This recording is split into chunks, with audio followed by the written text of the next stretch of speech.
Okay, just thought I'd update you on progress so far.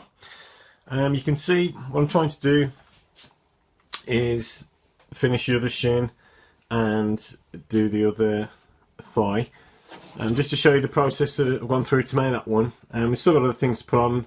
A lot of laser cutout out of acrylic, so it needs to be put on, and still a rib that goes down onto the side. But basically, other than that, that's all done for that bit. Got to line the inside and put the foam inside, but generally that's all together done. That's two separate pieces onto there. Now the process we go through, I've got the extra two stages here just to quickly go through. Now rather than show people how it's done, it's probably easier just to tell you, because it's not the most interesting of things to watch. In the paper curer, what we've done from there is we just took the shell with fiberglass inside, just to make it a bit more rigid. Wasn't happy with the quality on the outside, so as you can see I've applied loads of isopon, or as the Americans call it, Bondo I believe they call it. But basically it's just a car body filler to put on. It takes a hell of a lot of sanding down. Now you can also see there's some different colours under here. That's because this has been prepped. It's been literally coloured with the filler primer. Wasn't happy with the quality of the filler primer, so that's why I've gone back over it with this. But it's worthwhile spending a bit of time getting these right so they look okay. You can still see I've still got to cut some of the flash around the edges onto there, and I've still got a bit of sanding down to do. So this is about the third or fourth coat, but it's important that we get the detail right and we get it looking as impressive as we can. Now on this leg, on the other thigh, I haven't actually bothered doing too much on this as far as the details, and there's a reason which I'll go into in a second. But so if you look and compare the detail on this one where we've got the bits to the side, because this will be the left leg, this bit with the right one, I haven't bothered with any of that. And indeed we've even coated in the bits on the side. I haven't bothered with that because that bit's come out onto that bit. But also at the front where the two lights go, I've actually made this solid, so if you turn these onto the front you can see where the lights have got to go on both. If we can just prop this up. Yeah, so I've got to actually drill the lights to go in from this part onto that part, and these will be the two thigh pieces then, complete. So there's still quite a bit of work to do on this, sanding down and finishing off, and once we've done that, the next stage is to prime it again and keep going until we get the quality right. Now on this one I haven't really too worried or concerned about the detail, simply because on this side what I'm actually going to do is connect a holster.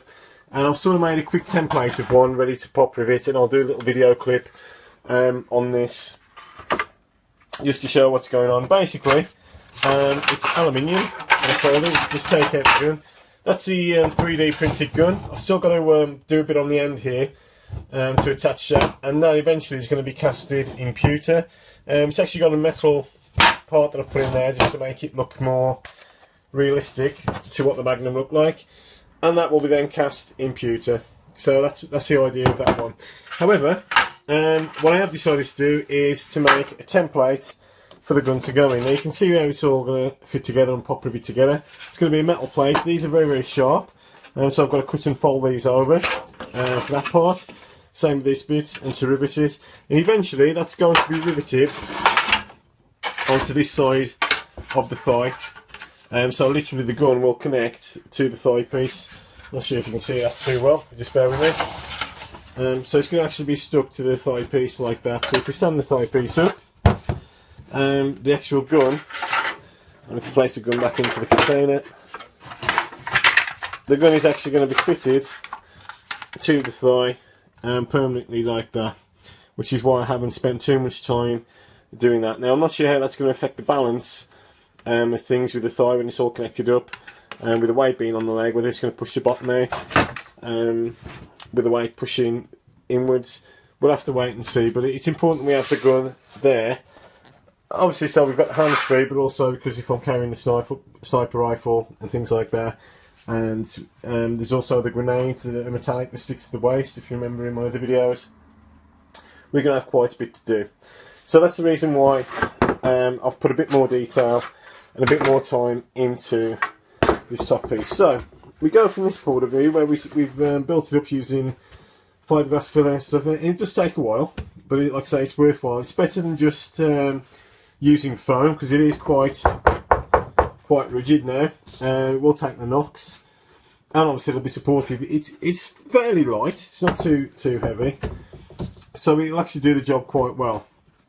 And again, as I've said in my previous videos, I'm not too sure whether I'm going to actually cut these bits off on the side bits here and actually make them out of some sort of foam. Depends how comfortable it is really. So you can see I've made some sort of templates here, and part of that's to do with looking at other video clips. So if you look at some of the things that will be made by James Bruton, for example, his Iron Man costume where it's got a really good quality finish and he PVAs and sprays it, that might be something I'll consider doing on here as well, just onto that note. The second part is, once you've actually done that, is you then need to prime it. Now you can't skimp and save on this, so you can see this one is the other shin, and what I've done is I've actually primed this quite a few times. It's gone through the process, it's been rubbed down quite a few times. I've put in the dents that I need, so this one, for example, I've actually made the dents in there so it looks pretty much like this effect that we get the aging and the scratching. But I'm still not quite happy with the quality of it. So although this has been sanded down, you can actually see in fact this has gone over with a red coat, so I actually thought I got there in the end, but I wasn't happy with it, so you can see a red coat in it, so that was rubbed down again. Applied another spray filler on.